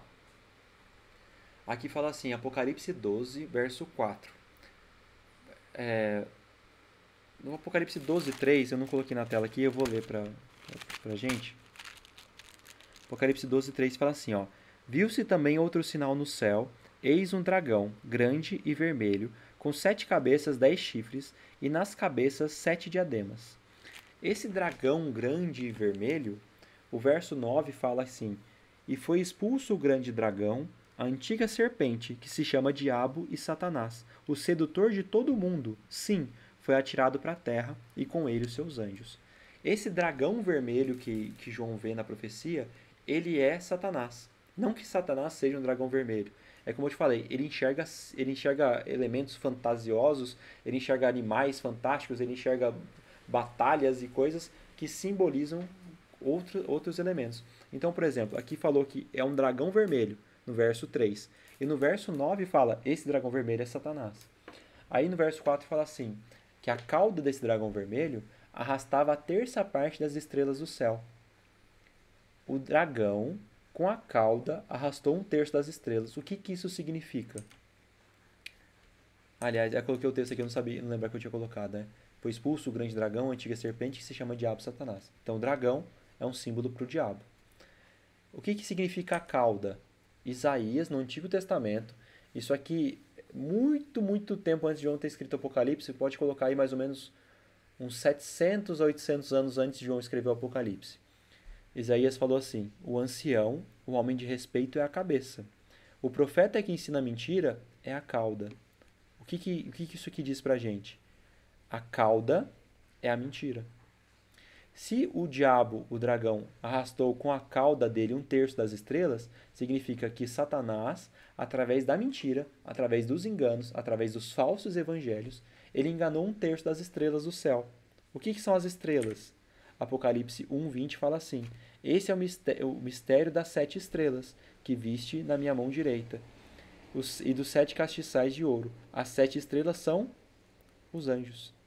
Então, o dragão com a cauda arrastou 1/3 das estrelas. O que isso significa em profecia? O diabo, através da mentira, do engano, dos falsos evangelhos, enganou 1/3 dos anjos do céu. Então, lá no céu, Satanás conseguiu, na presença de Deus, fazer com que 1/3 dos anjos do céu achassem que Deus era um tirano e que Deus estava errado. E que Satanás é que estava certo em começar aquela rebelião. Então, quando eles são expulsos do céu, Satanás é expulso e, junto com ele, todos os anjos que ele enganou. Então, a gente não sabe quantos anjos são esses anjos caídos. Mas o que a gente sabe é que esses anjos, que a gente chama de demônios, né? Aparecem muitas vezes como demônios, eles ainda são anjos, eles ainda são bonitos. Não tem nada daquele jeito que a gente vê em filme, sabe? Embora a Bíblia diga que eles possam se transfigurar da forma que eles quiserem. Inclusive aparecendo como anjos de luz ou como pessoas também. Mas o fato é, né? É interessante como que a profecia se desdobra, né? E aí a gente começa a entender que os falsos evangelhos começaram no céu. Então, os falsos evangelhos começaram com Lúcifer no céu. O que aconteceu no céu? Como é que começa a rebelião de Satanás? A Bíblia fala que Satanás, ele foi criado perfeito. Ele foi criado sem nenhum pecado. Tem gente que acredita que o diabo foi criado já para ser uma contrafação de Deus, foi criado para ser mal, mas não. A Bíblia diz que ele foi criado perfeito e que ele era o anjo mais importante do céu. Ele era o principal dos anjos que ficava na presença de Deus. Só que em determinado momento, ele começou a sentir inveja. Aqui fala assim em Isaías 14, a partir do verso 12. Como caíste do céu, ó estrela da manhã, filho da alva? Como foste lançado por terra, tu que debilitavas as nações? Tu dizias no teu coração, Deus está falando para Satanás. Tu dizias no teu coração, eu subirei ao céu, acima das estrelas de Deus. Olha só, as estrelas eram os anjos. Então ele queria estar acima dos outros anjos. Exaltarei o meu trono, e no monte da congregação me assentarei, nas extremidades do norte. Subirei acima das mais altas nuvens, e serei semelhante ao Altíssimo. A rebelião de Satanás, ela não foi contra Deus Pai, ela foi contra Jesus. Porque quando Satanás descobriu que Jesus é Deus, ele pensou, eu sou o anjo mais importante. Se ele é Deus, eu tenho que ser Deus também. Eu quero ser semelhante ao Altíssimo. E a Bíblia diz que quem é semelhante a Deus? É Jesus. A rebelião de Satanás no céu começa porque ele tinha inveja de Jesus. E aí ele começa a agir no céu como se Deus fosse injusto e consegue convencer 1/3 dos anjos de que Deus era injusto. Pensa bem, Gabriela, os anjos no céu, na presença de Deus, conseguiram ser enganados por Satanás. Imagina a gente hoje nesse mundo que a gente vive. O quanto é fácil para ele enganar a gente. E aí como é que ele engana? Distorcendo as coisas. Ele usa sofismas. Sofismas são verdades misturadas com mentiras. Às vezes tem até um sentido, até parece ter lógica, mas não tem. Por exemplo, um exemplo de sofisma. Você sabe por que o céu é azul? É uma reação química, né? Aí vamos dizer que você não saiba por que acontece. Aí eu digo para você assim, o céu é azul porque a maior parte da Terra é composta de água. Então a luz do sol bate na água e reflete no céu azul. Isso é um sofisma. Tem uma lógica, tem um sentido, mas é mentira. Como você falou, é uma reação. O jeito que a luz bate na atmosfera forma essa coloração azulada que a gente enxerga, né? Mas isso é uma pessoa que não tem o conhecimento, às vezes pode ser enganada por esses sofismas. A gente vê na internet, tem muito isso, né? Especialistas que falam absurdos que não tem nada com nada, mas tem uma certa lógica envolvida. Então Satanás usa muito desses sofismas. E a rebelião do céu dele começou com ele querendo ser semelhante a Deus, querendo ser igual a Jesus. Como é que começou a queda da humanidade? Lá no Jardim do Éden, onde tem o primeiro falso evangelho contado para a raça humana. O que aconteceu? Deus criou o mundo perfeito e ele criou Adão e Eva. E ele colocou no jardim uma árvore. E nessa árvore tinha um fruto proibido. Muita gente fala da maçã, né? Mas na verdade a Bíblia não fala que era uma maçã. Ela fala que era um fruto proibido. Então, de todas as árvores do jardim, Adão e Eva poderiam comer. Mas da árvore do fruto proibido, que estava no meio do jardim, eles não podiam comer. Era simplesmente uma questão de obediência. Não tinha nada além disso. Era só para Deus testar se eles iam ser obedientes a ele ou não. E é o que aconteceu. Um dia a Eva estava no jardim, ela se aproxima da árvore do fruto proibido, que Deus falou para ela nem chegar nem perto de lá. Deus falou para eles não ficarem sozinhos, para eles sempre estarem juntos, e eles não estavam juntos nesse momento. E quando a Eva chega perto desse fruto, ela vê a serpente, que era Satanás. E a serpente incentiva a Eva a comer o fruto. E ela fala para Eva assim, né? Mas a serpente mais sagaz de todos os animais selváticos que o Senhor Deus tinha feito, disse à mulher: é assim que Deus disse? Não comereis de toda a árvore do jardim? Tá vendo? Ele já começa com uma mentira. Eles podiam comer de todas as árvores do jardim, menos daquela. Aí a Eva responde: do fruto das árvores do jardim podemos comer, mas do fruto da árvore que está no meio do jardim, disse Deus, dele não comereis, nem tocareis nele para que não morrais. Então a Eva falou, Deus disse pra gente que se a gente comer desse fruto, nós vamos morrer. Por que eles iam morrer? Porque se elas comessem do fruto, elas estariam cometendo pecado por ser contra a palavra de Deus. O salário do pecado é a morte. Então a serpente disse à mulher, é certo que não morrereis, porque Deus sabe que no dia em que dele comerdes, se abrirão os vossos olhos, e como Deus sereis conhecedores do bem e do mal. Ou seja, o que ele estava falando? Se vocês comerem do fruto, vocês não vão morrer. Os seus olhos vão se abrir. Vocês serão como Deus, conhecedores do bem e do mal. Então, no céu, o falso evangelho de Satanás começou com ele querendo ser igual a Deus. E no Jardim do Éden, o falso evangelho que ele lançou para a humanidade foi: vocês não vão morrer, Deus não falou a verdade. E se vocês comerem do fruto, seus olhos vão se abrir e vocês serão iguais a Deus. E aí tinha uma mistura também de verdade e mentira, né? Ah, é porque eles não conheciam o pecado e agora eles conheceram, né? Só que tinha outra mentira, né? Os olhos deles realmente se abriram. Na verdade, eles tinham que ter morrido. E eles não se tornaram como Deus. Porque eles já eram como Deus. A Bíblia fala, né? Que eles eram feitos à imagem e semelhança de Deus. Eles já eram como Deus. Só que eles foram enganados e caíram. E pensando nesses falsos evangelhos, da mesma forma como aconteceu no céu, da mesma forma como aconteceu no Jardim do Éden, isso acontece até hoje. Isso aqui, a carta de Gálatas, é uma carta que Paulo escreveu pouco tempo depois de Jesus morrer. Eu tenho até uma anotação na Bíblia de quando foi a data, eu acho que é anos 60. Não tem marcado aqui não, é na outra Bíblia. Mas foi assim, Gabriela, cerca de 15 a 20 anos depois que Jesus tinha morrido, quando Paulo escreveu isso aqui, tá? Olha o que ele fala. Admira-me que estejais passando tão depressa daquele que vos chamou na graça de Cristo para outro evangelho. Olha, só 15, 20 anos depois de Jesus morrer, vocês já estão acreditando em outro evangelho, em falsos evangelhos, diferente do que Cristo pregou. O qual não é outro, senão que há alguns que vos perturbam e querem perverter o evangelho de Cristo. Olha só, muitas pessoas começaram a pegar o que Jesus falou e começaram a perverter, começaram a perturbar, mudar o que Jesus tinha falado em outras coisas. Mas ainda que nós, ou mesmo o anjo vindo do céu, vos pregue evangelho que vá além do que temos pregado, seja anátema. O que significa isso? Mesmo se aparecer para vocês um anjo do céu e disser para vocês algo diferente do que Jesus falou, do que nós, discípulos, pregamos, do que a Bíblia fala, seja anátema. Anátema é maldito. Seja condenado à destruição. Ou seja, não acredite nessas coisas, porque se você acreditar, você será condenado.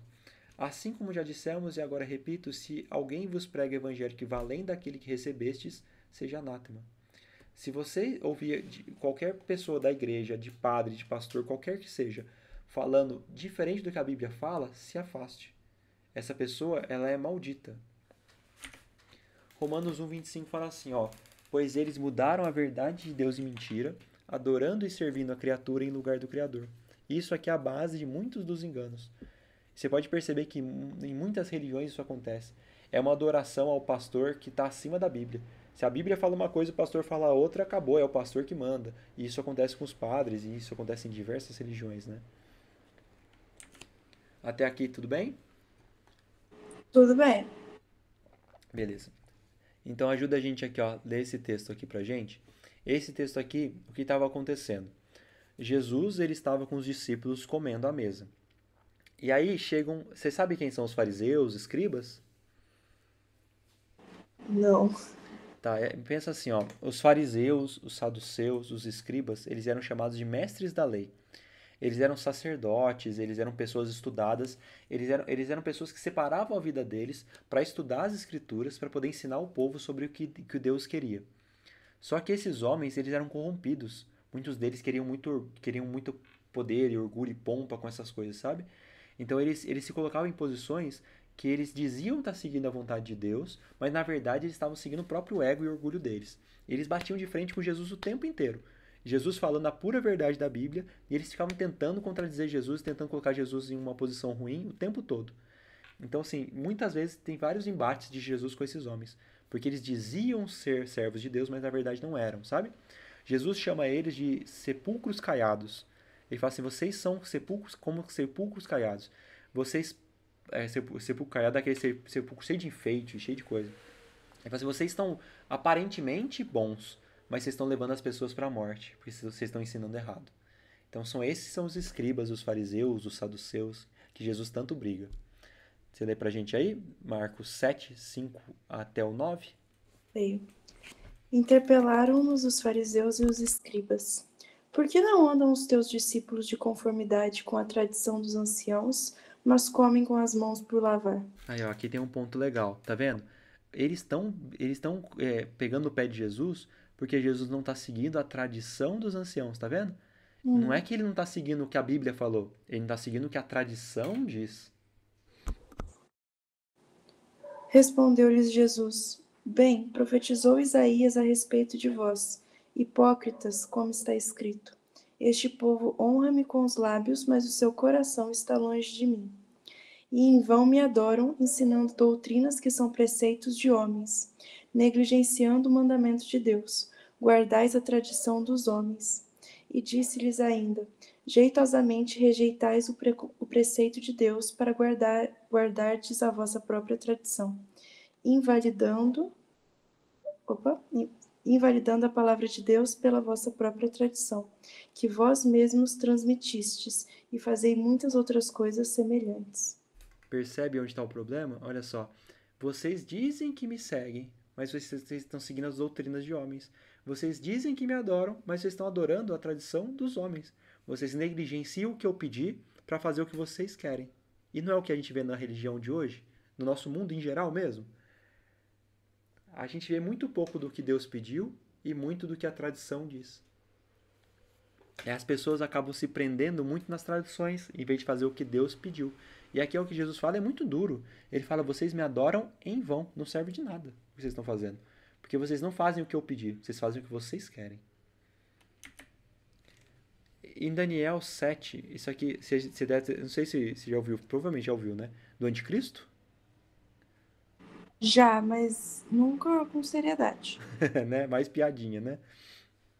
A Bruna falou que quando ela era criança ela tinha medo de ser mãe do anticristo. Ela fala assim: se meu filho for o anticristo. Eu gostava muito de Maria, sabe? Eu também era católica, eu era coroinha. Aí Eu eu também fui. admirava. Foi? Aí eu admirava muito Maria. Eu pensava assim: nossa, ela foi mãe de Jesus. Imagina se vou ser a mãe do anticristo. Mas de onde surgiu essa ideia? A ideia de criança boba, né, bocó? Não, é bonitinho. Mas tem alguns filmes, não sei, nos filmes, o anticristo é sempre um filho do diabo que vem pro mundo, é um Jesus reverso. Mas assim, existe essa história do anticristo, é verdade, tá? Mas diferente do que as pessoas zoam e brincam, é que isso aí é mais falado entre os evangélicos, sabe? Os evangélicos têm milhares de teorias sobre o anticristo. E eles sempre acreditam que o anticristo vai ser um homem, tipo, é um Jesus reverso mesmo. Mas na verdade o anticristo não tem nada a ver com um homem. É um sistema religioso que é controlado por Satanás, feito para poder enganar as pessoas mesmo. Aqui é só para mostrar o que aconteceu, porque toda essa questão das coisas de Deus serem mudadas para doutrinas humanas e as pessoas não cumprirem o que Deus pediu para cumprir o que os homens falam, as igrejas falam, padres, pastores em geral, isso já era predito por Deus que ia acontecer e isso acontece de forma proposital por Satanás. Ele percebeu que em vez de perseguir a humanidade, era mais fácil mudar a palavra de Deus. Era mais fácil mudar, na verdade, não a palavra em si, mas o entendimento da palavra. Porque se você for ver, é como eu falei, cerca de 40 mil religiões cristãs que seguem a mesma Bíblia igual. O que ele muda não é a palavra do texto da Bíblia, mas são as doutrinas baseadas nesses textos. Então, às vezes, pegam um verso fora de contexto e criam uma doutrina em cima daquele verso. Depois, quando você assistir aquele estudinho de como estudar a Bíblia, você vai ver isso daí. Como você estuda uma profecia, como é que você estuda um tema bíblico? Você pega várias vezes na Bíblia, em vários escritores diferentes, a mesma coisa. A gente fez isso no estudo sobre a morte, né? Você quer entender sobre a morte? Você vai ver o que fala em Eclesiastes, o que fala no Novo Testamento, no Antigo Testamento, e vários profetas diferentes falam sobre a mesma coisa. Aí você junta todas as informações, aí você tem um quadro completo. Então aqui, o que acontece? Olha falando sobre o anticristo. Proferirá palavras contra o Altíssimo, magoará os santos do Altíssimo e cuidará em mudar os tempos e a lei. O anticristo iria mudar os tempos e a lei. Quais leis iria mudar? As leis de Deus ou do homem? Do homem. Não, ele mudou as leis de Deus em favor do homem. Então, em vez de o povo seguir, por exemplo, você fala dos 10 mandamentos, em vez do povo seguir os 10 mandamentos, eles criam mandamentos humanos em lugar dos mandamentos de Deus.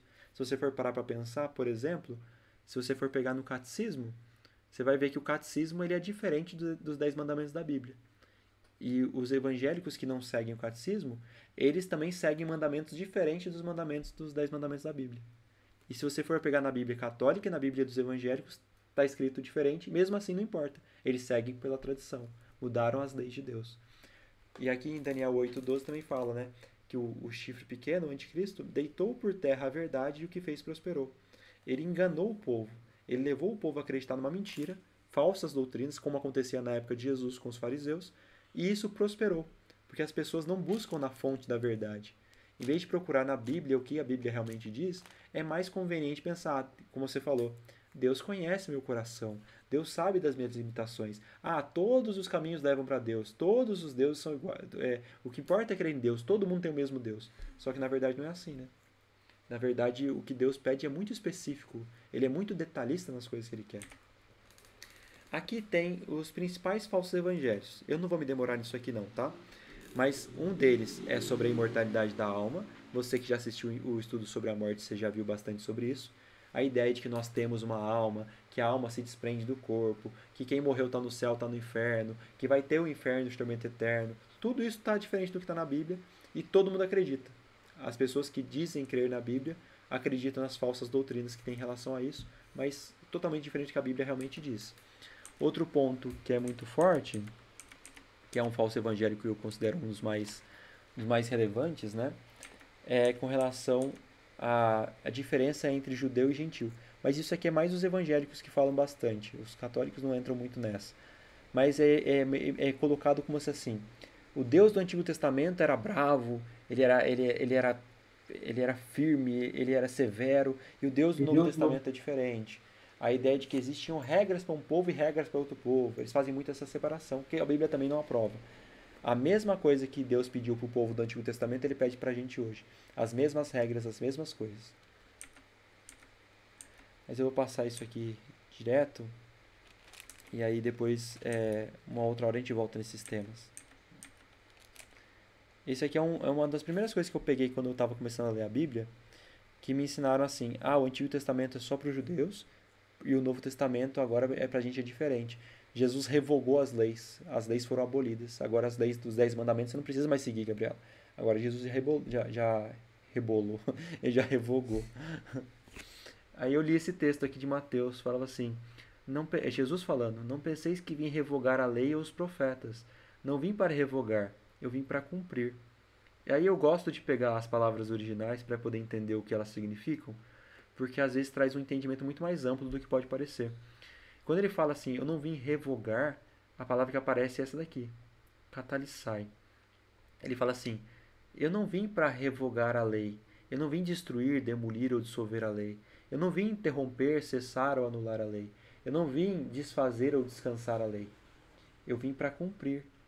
E aí tem gente que fala assim, mas porque Jesus cumpriu a lei, a gente está desobrigado dos mandamentos de Deus. Também não é verdade, porque a palavra que aparece sobre cumprir é essa aqui, plerosai. Eu não vim revogar a lei, eu não vim remover o que Deus falou anteriormente. Eu vim para cumprir, eu vim realizar, eu vim completar, eu vim para cumprir, eu vim para preencher algo que estava faltando, eu vim para completar algo, eu vim para dar o pleno sentido, o pleno significado da lei. Então assim, é muito claro que Jesus não mudou nada do que tinha sido dado no Antigo Testamento. Porque a gente vê em Malaquias, por exemplo, fala assim, eu, o Senhor, não mudo. Deus não muda. Deus não muda de ideia. Ele não dá uma regra e depois dá outra regra. Ele mantém a palavra dele. E aí as pessoas acreditam muito de que quando Jesus morreu na cruz, ele revogou a lei, ele revogou, mudou tudo. E nós vivemos agora no tempo da graça. Mas é aquela graça barata. A gente vai falar mais nisso mais pra frente. Mas a Bíblia é bem clara de que nada pode mudar, sabe? Nada pode ser acrescentado ou mudado no que Deus colocou. Ele fala várias e várias vezes, nada acrescentareis à palavra que vos mando, nem diminuireis dela. Dela não te desvies nem para a direita nem para a esquerda. Nada acrescente às suas palavras. Ele deixa muito claro que a gente não pode mudar o que ele estabeleceu. E, infelizmente, como a gente viu nos falsos evangelhos, né, as igrejas hoje mudam muito. Isso em geral. Aqui é o texto de Malaquias que eu falei, né? Eu, Senhor, não mudo. Isso aqui é muito interessante também. Eclesiastes foi escrito pelo rei Salomão, você deve ter ouvido falar também, o homem mais sábio do mundo, né? Ele fala de muitas coisas, aí ele fala assim, de tudo que você tem ouvido, a suma é, teme a Deus e guarde os seus mandamentos, porque isso é o dever de todo homem. Então, assim, todos nós temos o dever, se nós amamos a Deus, de nos esforçarmos para andar de acordo com a lei dele, com a vontade dele. Isso aqui tudo eu vou passar direto. Isso aqui é legal, ó. Sabemos que temos conhecido a Cristo por isso, se guardamos os seus mandamentos. Aquele que diz eu conheço a Jesus e não guarda seus mandamentos é mentiroso, e nele não está a verdade. Aquele, entretanto, que guarda sua palavra, nele verdadeiramente tem sido aperfeiçoado o amor de Deus. Nisso sabemos que estamos nele. Aquele que diz que permanece nele, esse deve andar assim como ele andou. Amados, não vos escrevo mandamento novo, senão um mandamento antigo, o qual tende desde o princípio. Esse mandamento antigo é a palavra que ouvistes. Antigamente a palavra de Deus ela era passada de forma verbal, sabe? O pai passava para o filho, passava para o filho, passava para o filho, até o momento que isso se perde quando eles ficam escravos no Egito. Você já deve ter escutado a história do José do Egito, eles vão para o Egito, eles prosperam por um tempo, e depois eles são feitos escravos na época de Moisés, quando tem o Êxodo. E aí Deus ele manda Moisés escrever. O Moisés foi o primeiro escritor da Bíblia. E é interessante que aqui João fala assim, eu não vos escrevo mandamento novo, senão um mandamento antigo, o qual vocês têm desde o princípio. E se você for no comecinho da Bíblia, fala assim, no princípio criou Deus os céus e a terra. No princípio era o verbo, e o verbo estava com Deus, e o verbo era Deus. Então, a lei de Deus, ela já existe desde a criação. E João escreve isso aqui 60 anos depois de Jesus morrer. Para falar assim, né? O que Deus falou no começo, ele é válido até hoje. E aqui a gente chega no finalzinho do tema de hoje. Assim, a gente vai cortar isso aqui em duas partes, porque você viu, né? Muita coisa. Como é que o mundo hoje ensina o Evangelho eterno? Lembra? Evangelho eterno. Boas novas de salvação. Eterno, porque sempre foi igual e sempre vai ser igual, não muda. Como é que os protestantes, os evangélicos, ensinam o Evangelho eterno? Eles falam assim, antes da cruz e depois da cruz. Antes do sacrifício de Jesus as coisas eram de um jeito e depois do sacrifício de Jesus as coisas são de outro. Antes do sacrifício de Jesus, as pessoas eram salvas por obedecer à lei de Deus. Eu sigo os 10 mandamentos, eu estou salvo. E depois da cruz as pessoas são salvas pela graça. Ou seja, Gabriela, você não tem que fazer nada, O que importa é o seu coração. Você só precisa falar que acredita em Jesus e ser batizado e você está salvo para sempre. Ou você já foi salvo, você frequenta a igreja e você está salvo. Em geral é essa linha que toma. Isso aqui faz sentido no Evangelho Eterno? Pensar assim, ó, eterno é que nunca muda. Se é uma coisa que é eterna, ela nunca muda, faz sentido ser uma coisa de um jeito antes e de outro jeito depois? Não.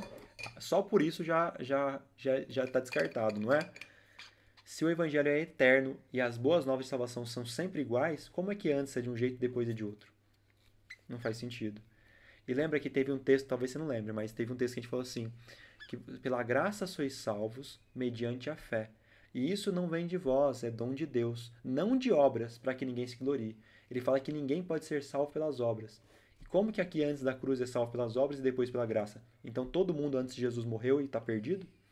Não faz o menor sentido. Como é que os católicos ensinam isso aqui? Você sabe como é que é ensinado a salvação na Igreja Católica? Eu não sabia. Eu só fui descobrir depois, lendo o catecismo. Você pode se arrepender até o último, pelo arrependimento. Tanto acho que é por isso que a igreja tem um negócio da extrema unção.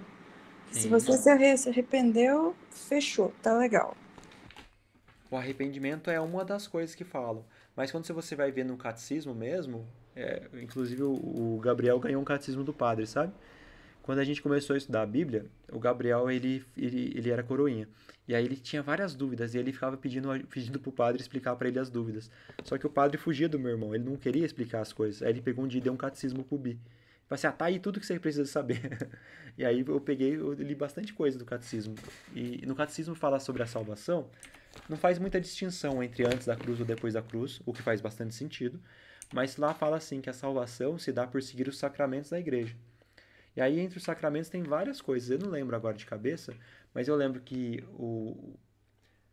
a primeira comunhão a crisma, Ah, os sacramentos, batismo, batismo, primeira Eucaristia, casamento e extrema unção. São os isso. 4. Eu sei que são 7. Não, mentira, tem aquele negócio que você faz. Entendeu? Tem coisas que nem todo mundo faz. Tem várias. Eu sei que são 7 sacramentos principais. E aí fala assim, que se você seguindo esses sacramentos, indo à missa, claro, eles juntam com arrependimento também, que essa parte do arrependimento tá certa, né? Mas aí coloca esses sacramentos, né? Mas peraí, esse sacramento do quê? A Bruna falou sacerdócio, eu tava achando que era batizar.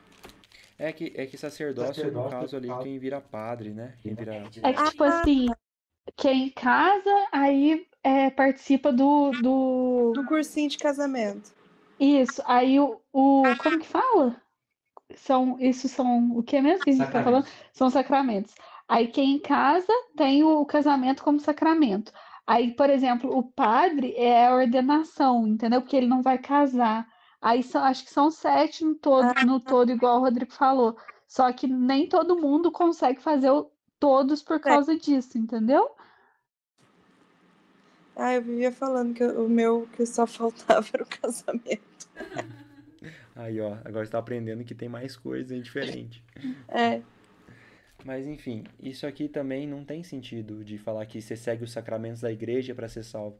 Porque Jesus nunca vinculou a igreja à salvação. Então, ele fala, ele tem as regras, tem os pedidos. Aquela parte que você falou do arrependimento até o último momento, aquilo ali é verdade mesmo. Se a pessoa realmente se arrepender até o último momento, ela tem chance de salvação. Mas as coisas são mais... Tá complicado. O que foi, Bi? Segunda-feira tá complicado. Salvamento. Então, isso aqui também não faz muito sentido com relação ao Evangelho Eterno. Porque o Evangelho Eterno tem a ver simplesmente com Jesus, com a crença em Jesus, com o arrependimento, é claro, com a mudança de vida. E o Espiritismo também fala muito sobre isso. Já viu alguma coisa sobre o que o Espiritismo fala sobre salvação? Não, católico tem preconceito com o espírita, né? Aí minha avó não. Sabe o que é engraçado? Porque, embora isso seja verdade, do católico ter bastante preconceito com o espírita, mas as doutrinas do espiritismo são muito parecidas com as doutrinas do catolicismo. Várias e várias coisas, muito, muito próximas. Tirando a reencarnação, né? mas tem várias outras coisas muito próximas. O Espiritismo ele ensina que sem caridade não há salvação. Através do Espiritismo é ensinado que você faz boas obras para ser salvo. Então é mais ou menos como se fosse uma balança. Você cometeu coisas ruins, mas se você fizer muitas coisas boas, essas coisas boas vão compensar as coisas ruins. Que também é diferente do que a Bíblia fala sobre o Evangelho, tudo que a gente viu, né? A partir do momento que eu pequei, não importa quantas coisas boas eu faça, eu ainda sou merecedor da morte, né? Então, também não faz sentido com relação ao Evangelho eterno. E aí, como é que a Bíblia ensina o Evangelho eterno? A Bíblia ensina o Evangelho eterno através de uma aliança. Essa aliança, na Bíblia, é chamada no Antigo Testamento de Berit, e é chamada no Novo Testamento de Diatheke. Olha que chique. As duas coisas, elas significam aliança, contrato, pacto, um compromisso. Então Deus fez um pacto com a humanidade. Ele fez um concerto, uma aliança, um contrato. E para a gente entender isso aqui, a gente vai analisar isso aqui tudo na forma de um contrato mesmo. A gente vai pegar e estudar o que foi a aliança que Deus fez com os homens e como funciona esse contrato que nós todos temos com Deus. Embora você até agora não soubesse, mas você tem um contrato com Deus. Eu tenho um contrato com Deus e esse contrato é essa aliança. E essa aliança tinha previsões de coisas. Se você obedecer, você vai ter isso. Se você desobedecer, você vai ter aquilo. E é o que a gente vai estudar na próxima semana, pode ser? Porque senão é muita coisa pra você ficar. Você vai ficar doido aí. Meu irmão mandou os sacramentos aqui. Aí eu falei pra ele que era pra ele ser tio do anticristo. Que? Eu tava falando com o microfone fechado, foi mal. O que ele falou? Ele me mandou, é porque ele tá ouvindo com a minha cunhada, eu acho. Aí ele me mandou os sacramentos certinho pra eu saber. Aí eu falei pra ele que era pra ele ser tio do anticristo. Foi por pouco. Então aí a gente deixa essa parte do contrato para o próximo estudo, porque já foi muita coisa hoje, né? Combinado. Eu amei, eu agradeço aí vocês terem me convidado. Que bom que você É gostou. muita coisa, ainda vou ter que revisar essa semana. Com certeza. Ter os pontos de reflexão, mas eu deixei anotado aqui algumas coisas que eu quero pensar mais e discutir com vocês. E se surgir alguma dúvida, vai mandando, viu? Combinado, irei. Geralmente a gente conversa mais, né? É porque esse foi mais o Rodrigo falando, mas geralmente a gente conversa mais, né? Porque às vezes fica só uma pessoa falando, é meio ruim, né? Não, mas eu gostei, foi modelinho de aula mesmo, do jeito que eu gosto de aprender, com um caderno e caneta na mão e ouvindo. É que esse tema é complexo, né? Mas vai pegando aos poucos, vai ser gostoso. Daqui a pouco você vai estar tendo uma base boa para entender tudo, e aí você vai até participar bem mais também. E as dúvidas que quiser ir tirando, não precisa esperar a semana que vem. Pode incomodar mesmo no WhatsApp? Vai no meio da semana, vai falando, vai perguntando. De repente, você pode mandar até no grupo lá, que aí todo mundo vê as suas dúvidas para poder rir da sua cara. Para poder gerar um entretenimento, né? Realmente, boa ideia. Aí todas as dúvidas que você tiver, eu mando pra sua avó no WhatsApp. Falo assim, olha só que herege. Pior que minha avó é uma vozinha, aí às vezes eu faço uns comentários meio assim, ela, Gabriela.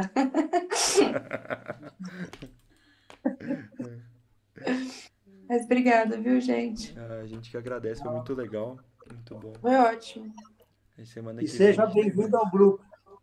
Obrigada. A gente vai fazer uma oração agora pra finalizar. Aí, Bruno, vem cá fazer aqui. E aí eu fiquei feliz da Geniane e do Ranon estarem ouvindo lá também, legal.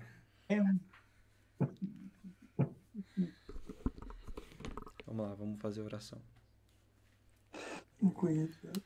Nosso Senhor e nosso Pai amado, nós te agradecemos por esse estudo, te agradecemos pela vida de cada um que aqui esteve conosco. Muito obrigado, Pai.